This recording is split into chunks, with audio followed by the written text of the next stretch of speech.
In the small village of Umeze, there lived a young girl named Ezine. She was a gentle and kind-hearted child, loved by all who knew her. However, Ezine had a mysterious condition that worried her parents. Every night, as the family slept, Ezine would wake up crying uncontrollably. Her parents, Ike and Inyoma, would try to comfort her, but she couldn't explain why she was crying.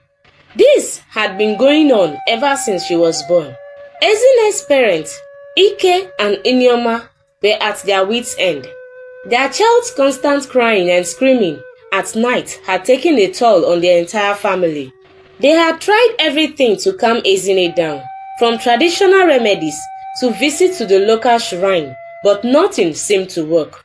As Ezine approached her 5th birthday, the occurrences intensified. She would see ghostly apparitions everywhere, both good and bad. Some would try to communicate with her, while others would simply stare or whisper airy phrases. One fateful night, as the family slept, Ezine's eyes snapped open. She couldn't shake off the feeling of being watched. Suddenly, her gaze fell upon a female ghost standing in the corner of their room. The ghost's eyes seemed to bore into Ezine's soul, and she let out a curdling scream. Her parents and siblings woke up with a start, disoriented and confused. Ezine pointed a shaky finger at the spot where the ghost stood. But to everyone else, there was nothing. Ike, in a desperate attempt to protect his family, grabbed a cutlass and slid it along the wall, almost breaking it. But there was no one there. The ghost had vanished into thin air. Inyama rushed to Ezine's side, cradling her in her arms. "What's wrong, my child?" she whispered, but Ezine shook her head, still trembling with fear. As the night wore on, the family tried to calm Ezine down, but she was too traumatized.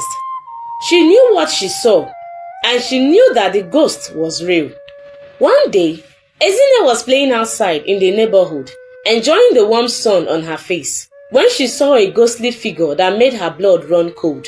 The ghost was a little girl around Ezine's age, with tears streaming down her face.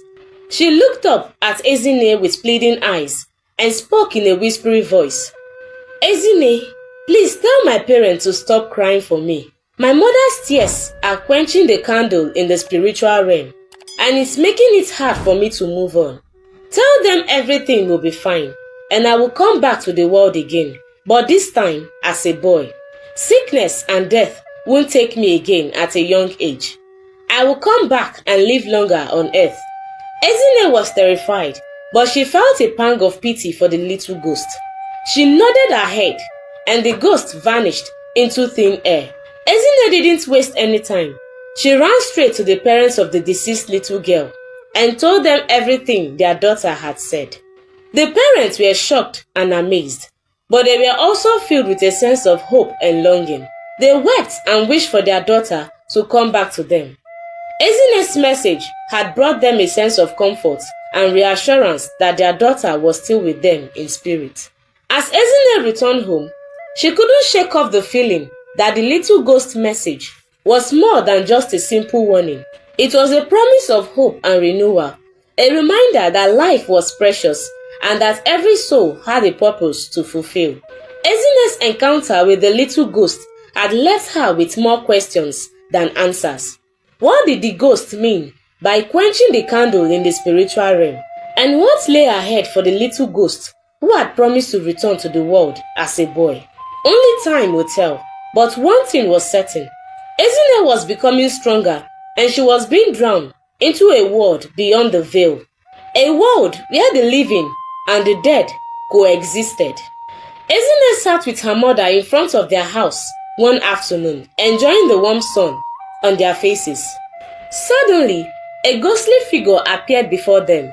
Ezine's eyes widened in terror as she recognized the man who had died in their compound just 3 days ago. The ghost spoke to Ezine in a low, urgent tone. "Tell my wife that it was my elder brother who killed me. He was jealous and greedy because I was building a new house before him. He poisoned me. Tell my wife not to cry and tell my brother to confess what he did." If he doesn't, he will face my wrath. Ezine's mother stood in shock, watching her daughter talk to thin air. She couldn't see the ghost and thought Ezine was just talking to herself. But as soon as the ghost vanished, Ezine turned to her mother and explained everything she had seen. Her mother was worried and frightened by Ezine's encounter with the ghost. But Ezine didn't hesitate. She ran to the neighbor's house and told the wife of the deceased man everything the ghost had revealed. The wife's eyes widened in shock and betrayal as she listened to Ezine's words. She wailed in tears, causing chaos between her and her brother-in-law. The brother-in-law denied everything, but the wife was having none of it. "You killed my husband," she screamed, her voice echoing through the street. "You were always jealous of him, and now you have taken him away from me." The brother-in-law tried to defend himself, but the wife was relentless. She rendered curses on him, and the crowd that had gathered watched in awe as the scene unfolded. Ezine's revelation had sparked a firestorm of emotions, and seemed that nothing would ever be the same again. The ghost message had been delivered, but the consequences of that message were only just beginning to unfold. As the brother-in-law denied the truth of killing his brother, a strange and terrifying transformation began to take place. He started to run mad, screaming and shouting uncontrollably. The crowd watched in horror as he tore his clothes and rolled on the ground. The next day, Ezine was sitting in her room when she saw a female ghost standing before her. The spirit's eyes were filled with a sense of urgency, and her voice was laced with concern. "Ezine, I need you to deliver a message to my sister," the spirit said. "She's pregnant with a male child, and her husband is overjoyed. But her co-wife, the first wife, is consumed with jealousy and hatred. She wants my sister dead, along with the unborn child." The spirit's words sent shivers down Ezine's spine. She listened intently as the spirit continued. "Tell my sister to be careful, Ezine. The first wife will pretend to be friendly and supportive in front of her, but behind her back, she's plotting evil. My sister must be cautious and protect herself and her unborn child at all costs." Ezine nodded. Determination edged on her face. She knew she had to find a way to warn the spirit's sister without revealing her own secret. She asked the spirit for more information about her sister's whereabouts and promised to deliver the warning. With a sense of purpose, Ezine set out to find the spirit's sister, navigating the complex web of relationships and alliances within the polygamous family. She knew that life was of the essence, and every moment counted in saving the life of the unborn child and the spirit's sister. The next day, Ezine walked through the school gate, her backpack bouncing behind her. She had grown accustomed to seeing ghosts, and they no longer frightened her. As she made her way to her classroom, she noticed a ghostly figure hovering near the school cafeteria. The ghost approached Ezine and whispered urgently, "Tell your classmates not to eat the biscuit that your teacher will share with them today. She is evil and wants to initiate them into a dark cult." Ezine's eyes widened with alarm, but she didn't hesitate. She rushed to the principal's office and reported what the ghost had told her. The principal listened intently, her expression growing increasingly concerned. She immediately summoned the teacher and confronted her about the allegations. To everyone's shock, the teacher confessed she had indeed been planning to initiate the students into a dark cult, using the biscuit as a vessel. The principal was horrified and immediately sacked the teacher, dismissing her from the school. The students were shaken, but grateful to Ezine for saving them from the clutches of evil.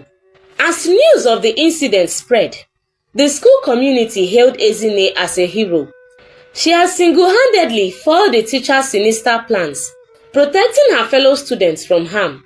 Ezine's reputation as a ghost seer spread, but she didn't let it faze her. She continued to go about her daily life, knowing that her gift was a powerful tool for good. As Ezine's reputation as a ghost seer grew, so did the fear and resentment towards her.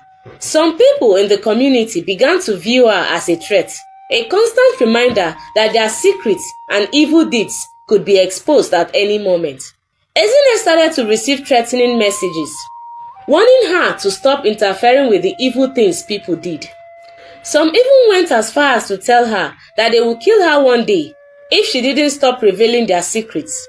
Nneoma, Ezine's mother, grew increasingly worried for her daughter's safety. She had always known that Ezine's gift was a double-edged sword, but she had never imagined that it would put her daughter's life in danger. Nneoma wanted her daughter to live a normal life, free from the burdens and risk of being a ghost seer. She wished that Ezine could blend in with the crowd without being constantly singled out and targeted by those who feared her.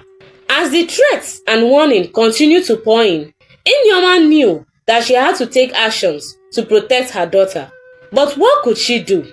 The community was turning against them, and it seems like there was no escape from the danger that lurked around every corner. As she grew older, the more she sees ghosts.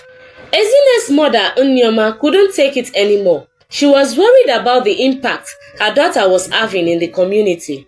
Everywhere Ezine went, chaos and trouble seemed to follow. Nneoma had searched everywhere for a solution, but to no avail. In desperation, Nneoma turned to God in prayer. She prayed fervently, seeking divine intervention to help her daughter. And then, one day, as she prayed, she felt a strange sensation in her hands. She reached out and gave Ezine a small mark on her cheeks using a razor blade.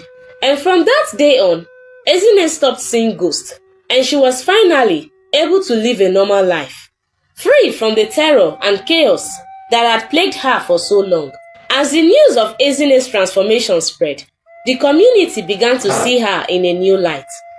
Ezine's mother, Nneoma, was overjoyed. She had finally found a solution to her daughter's problem, and she knew that it was all thanks to the power of prayer and divine intervention. And so, Ezine lived happily ever after. She grew up to be a confident and happy young woman, loved and respected by all who knew her.